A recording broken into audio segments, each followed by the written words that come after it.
আমাদেরকে আল্লাহ রাব্বুল আলামিন তার রহমত থেকে নিরাশ হতে বারণ করছেন। যে যত পাপ করেছে জীবনে, যদি একটা বার কেউ যদি আল্লাহ পাককে মন থেকে ডাকে, চোখ দিয়ে ঝরঝর করে পানি পড়ে, আল্লাহ পাককে বলে, সেজদায় গিয়ে পড়ে আল্লাহকে বলে রব্বিক ফিরলি, আল্লাহ আমাকে মাফ করে দাও, তার মনের মধ্যে যদি সততা থাকে, মন থেকে যদি সেই কথাটা বলে থাকে, আল্লাহ পাক শুধু তাকে ক্ষমাই করবেন না, তার সমস্ত গুনাহগুলোকে আল্লাহ নেকি দিয়ে পরিবর্তন করে দিয়েছে। একটা হাদিস পড়ছিলাম, নবী করিম সাল্লাল্লাহু আলাইহি ওয়াসাল্লাম তিনি বলছেন যে লাম্মা কাদাল্লাহুল খালক, যখন আল্লাহ রাব্বুল আলামিন এই মহাবিশ্ব সৃষ্টি করেন, তখন আল্লাহ রাব্বুল আলামিন কাতাবা কিতাবান, একটা কিতাব লিখেছেন, একটা কিতাব আছে আল্লাহর কাছে। কাতাবা কিতাবান ফাহুয়া ইনদাহু ফাওকাল আরশ, যেই কিতাবটা আল্লাহর নিজের কাছে আছে আরশের উপরে, সেখানে আল্লাহ পাক লিখে রেখেছেন। কি লিখেছেন? ইন্না রাহমাতি সাবাকাত গদাবি, প্রতিটা ক্ষেত্রেই আমার রহমত, আমার দয়া, আমার করুণা আমার গজবকে পরাজিত করেছে। মানে আল্লাহ রাব্বুল আলামিনের গজব এর উপরে আল্লাহ পাকের রহমত অবস্থান করছে। জীবনের কোনো ক্ষেত্রে হতাশ হওয়ার কোনো সুযোগ নাই। আজকে পারিবারিক ভাঙন বলেন, ব্যক্তি পর্যায়ের আত্মিক ধ্বংসই বলেন, সমাজের বিপর্যয় বলেন, যাই বলেন, পিছনে একটা বড় কারণ আছে। সেটা হলো আল্লাহ থেকে দূরে থাকা মানুষ, আল্লাহ থেকে হতাশ হয়ে যাওয়া। আর এই কাজটা শয়তান করিয়েছে মানুষকে আল্লাহ থেকে দূরে সরানোর জন্য। কিন্তু আল্লাহ রাব্বুল আলামিনের কাছে কেউ যদি যেতে চায়, মন থেকে যদি আল্লাহকে একটা বারও ডাকে, আল্লাহ পাক এক ডাকের মাধ্যমেও তার গুনাহ মাফ করতে পারে। দুজন ব্যক্তির ঘটনা পড়লাম। একজন ব্যক্তি প্রচন্ড রকম আবেদ, প্রচুর ইবাদত করে। আপনারা জানেন ইবলিসও কিন্তু আবেদ ছিল, ইবলিস কিন্তু প্রচুর ইবাদত করেছে। এখন ওই ব্যক্তির একজন বন্ধু ছিল, এটা বনু ইসরাঈলের ঘটনা। তো সেই বন্ধু পাপী ছিল, বিভিন্ন কবিরা গুনাহ করত। আর এই আবেদ ব্যক্তি বারবার তাকে নসিহত করত, গুনাহ ছেড়ে দাও, তুমি পাপ করছো, গুনাহ ছেড়ে দাও। তখন সেই ব্যক্তি যে পাপ করছে সে বলতো যে আল্লাহ কি তোমাকে আমার রক্ষক বানিয়েছেন? আল্লাহ কি তোমাকে আমার উপর দারোগা বানিয়েছেন? আমাকে আল্লাহর হাতে ছেড়ে দাও, আমাকে নসিহত করতে এসো না। একদিন এই আবেদ ব্যক্তি তার বন্ধুকে একটা জঘন্য পাপ করতে দেখলো, এমন একটা পাপ যেটা দেখে তার মনে ধারণা আসলো এটা চরম জঘন্য একটা কাজ। তখন সে মুখ ফসকে বলে ফেলল যে আল্লাহ তোকে আর মাফ করবে না, আল্লাহ তোকে জান্নাত দিবে না। আল্লাহ রাব্বুল আলামিন মালাকুল মউতকে এই দুজনের কাছে পাঠালেন, দুজনের রূহকে কবজ করা হলো। এবার আল্লাহ পাক তার সামনে তাদেরকে উপস্থাপন করে বললেন যে তোমাকে আমার রহমত সম্পর্কে কে গ্যারান্টি দিয়েছে যে আমি কাউকে রহমত করব কি করব না? যাও, আমি তোমাকে জাহান্নামে পাঠালাম, ওই ব্যক্তি যে আমার রহমত প্রত্যাশা করেছে আমি তাকে জান্নাত দিয়ে দিলাম। দেখুন, এই হাদিসটা শুনলে মনে হয় বাহ্যিক হয়তো বা মুখের একটা কথার কারণেই সে জাহান্নামে চলে গেল। আসলে বিষয়টা এমন নয়। বিষয়টা আমি আপনাকে বোঝাচ্ছি। বিষয়টা হচ্ছে ইবলিসের মতো।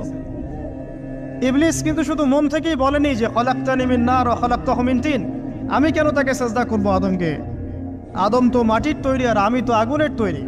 এটা ইবলিসের শুধু মৌখিক স্টেটমেন্ট ছিল না, কারণ কি ছিল? আবা ওয়াস্তাকবারা, সে উদ্ধত হয়েছিল, অহংকার প্রদর্শন করেছিল। ভিতর থেকে ইন্টারনালি সে অহংকারী ছিল, সে আন্ডার এস্টিমেট করে কথাটা বলেছে, শুধু মৌখিকভাবে বলে নাই। কিন্তু ঠিক এই ব্যক্তির ঘটনা এমনই, সে মন থেকে অহংকারী হয়ে উঠেছিল, যদিও বা সে আবেদ ছিল।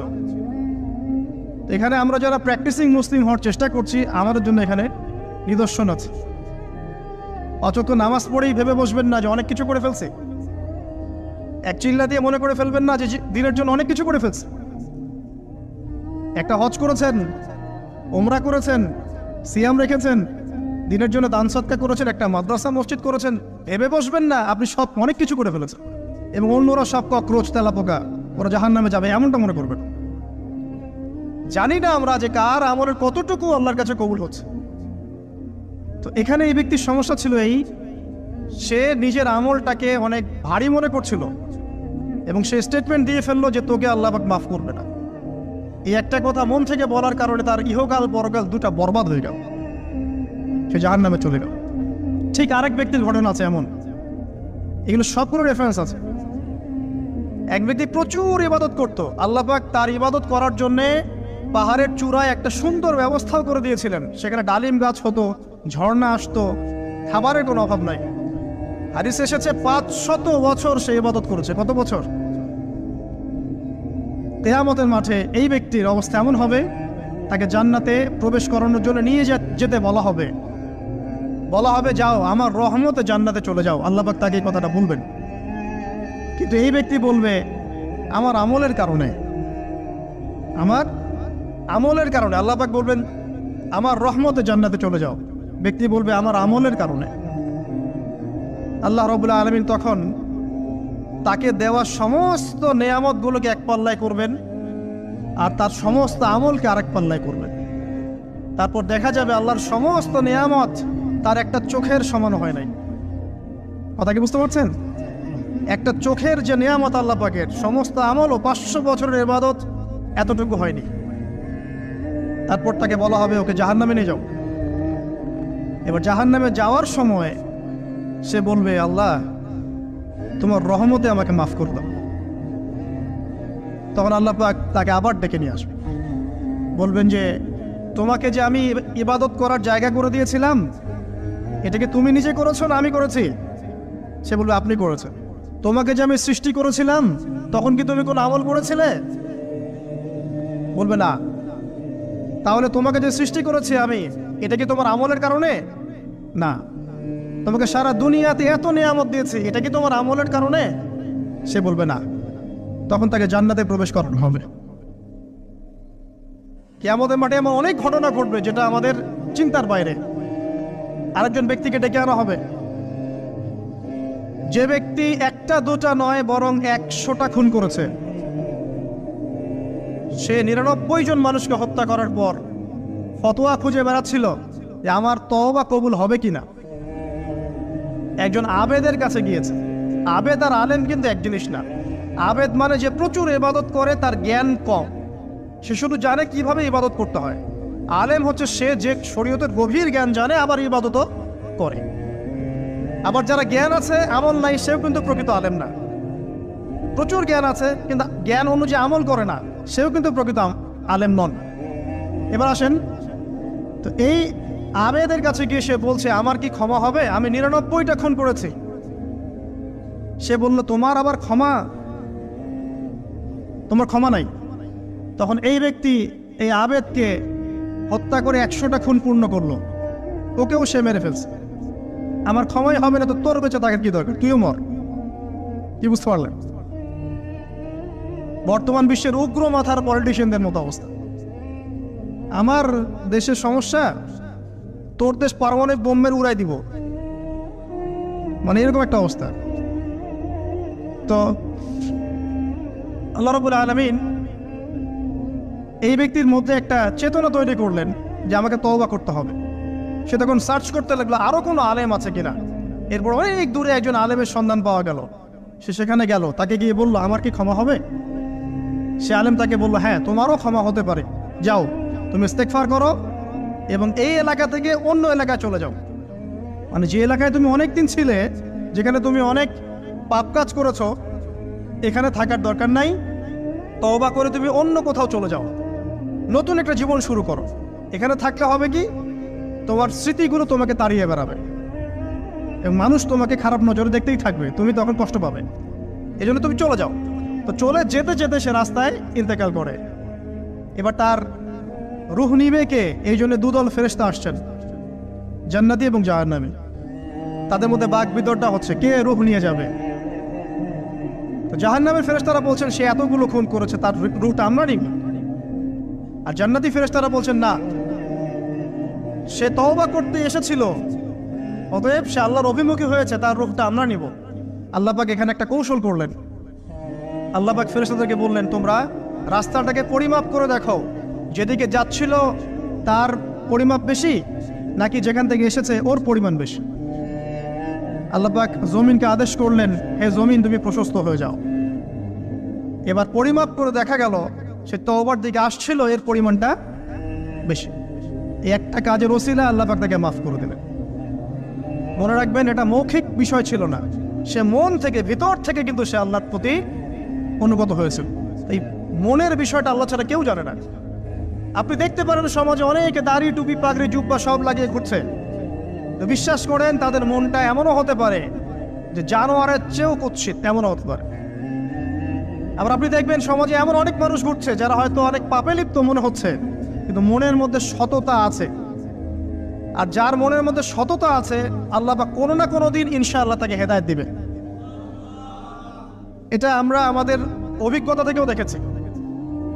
এমন অনেক মানুষকে আমরা দেখেছি যে ড্রাগ অ্যাডিক্টেড ছিল, মিউজিক করেছে,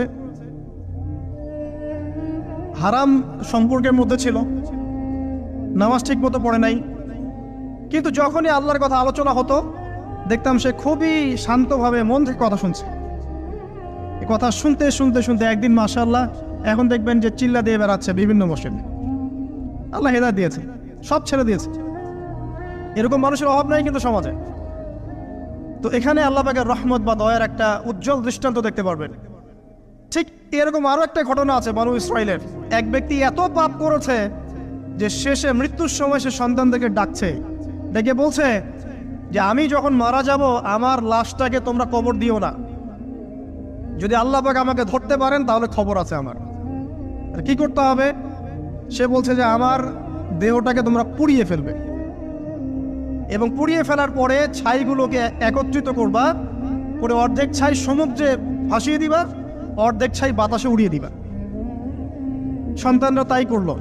মৃত্যুর পর আল্লাহ পাক এই সমুদ্র এবং জমিনকে বাতাসকে আদেশ করলেন যে তোমরা ছাই জড়ো করে দাও। আর মানুষ আর জিন আল্লাহর কথা না শুনলেও এই প্রকৃতি আল্লাহ পাকের কথা শোনে। বিজ্ঞান বলে প্রকৃতি থেকে সব হচ্ছে। কি প্রকৃতি? প্রকৃতি কি, কাকে বলে? মানুষকে আল্লাহর ইবাদতকে বাদ দিয়ে প্রকৃতি পূজায় নিয়ে গেছে।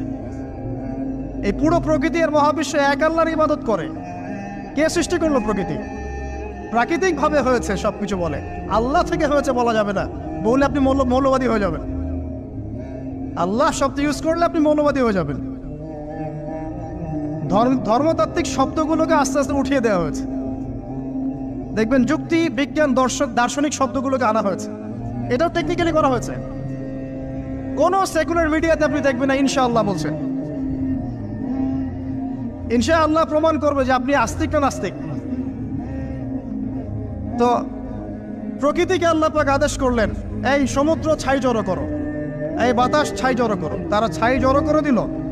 এই ব্যক্তিকে বলা হচ্ছে তুমি জীবিত করে, আল্লাহ পাক বলছেন তুমি যে এই কাজটা করেছিলে, লিমা ফাআলতা হাদা, তুমি এই কাজটা কেন করেছো? তখন এই ব্যক্তি উত্তর দিচ্ছে, মিন খাশিয়াতিকা ইয়া রাব্বি ওয়া আনতা আ'লাম। হে আল্লাহ, আমি আমার বুঝে যা এসেছে আপনার ভয়েই আমি এই কাজটা করেছি, আর আপনি খুব ভালো করেই জানেন যে আমি আপনার ভয়ে করেছি নাকি অন্য কোনো কারণে করেছি। মানে আপনি আমার মনের কথা জানেন। আল্লাহ পাক তাকে মাফ করে দিলেন। আপনাদেরকে আমি সেই ব্যভিচারী মহিলার কথাও মনে করাই, যে ছিল একজন প্রস্টিটিউট মহিলা, পতিতা, যেটা আমরা বলি সমাজের ভাষায়। যদিও এখন নতুন শব্দ এসেছে সেক্স ওয়ার্কার বা যৌনকর্মী, এবং এগুলোকে আমরা এখন প্রমোট করছি। আমরা এখন অশ্লীলতাকে প্রমোট করছি। এই কথা বলতে আমাদের বুক কাঁপা উচিত নয় যে আমরা এখন অশ্লীলতাকে প্রমোট করছি। আমরা এখন কাপড় খোলার সংস্কৃতির দিকে যাচ্ছি। যে কাপড় খুলে দিয়েছিল ইবলিস। ইবলিস আমাদের বাবা মার কাপড় জান্নাতে খুলে দিয়েছিল, এটা কি জানেন? ফল খাওয়ার পরে এই ফল খেতে কে প্রলুব্ধ করেছে? ইবলিস। গাছের কাছে গিয়ে ফল ভক্ষণ করার পর সর্বপ্রথম আমাদের পিতামাতার গা থেকে কাপড় খুলে পড়ে গেছে। তা আমাদের পিতামাতাকে মহাবিশ্বে নগ্ন করে দিয়েছে ইবলিস, আর তার অনুসারীরা এই জমিনে আদম সন্তানদেরকে নগ্ন করছে এখন। অতএব এই যে একটা ট্রেন্ড এখন চলছে, দেখবেন হারাম রিলেশনশিপকে মিডিয়ার মধ্য দিয়ে প্রমোট করা হচ্ছে, মনে হয় একটা স্বাভাবিক বিষয়। কোনো বিষয়ই না এটা, যে কেউ জেনাই করতে পারে। জেনা, পর্ন খুব নর্মাল। হালাল ভাবে যদি আপনি বিয়ে শাদী করতে যান তখন সমস্যা হচ্ছে। হালাল ভাবে যদি আপনি বিয়ে করতে যান তখন সমস্যা হচ্ছে। হারাম ভাবে আপনি যা ইচ্ছা তাই করতে পারেন, সমাজে কেউ কিছু বলছে না। এখন বলছে এগুলো স্বাধীনতা। সুবহানাল্লাহ, কোন স্বাধীনতা? স্বাধীনতা বলে কোনো শব্দ নাই মহাবিশ্বে। এই পুরো বিশ্বের সমস্ত মানুষ আল্লাহর অধীনে পরাধীন। এই বিশ্বে যত মানুষ বসবাস করছে এখন, এরা কেউই স্বাধীন নয়। না কেউ স্বাধীন ছিল, না আছে, না থাকবে। সবাই আল্লাহ পাকের দাসত্বের অধীনে পরাধীন।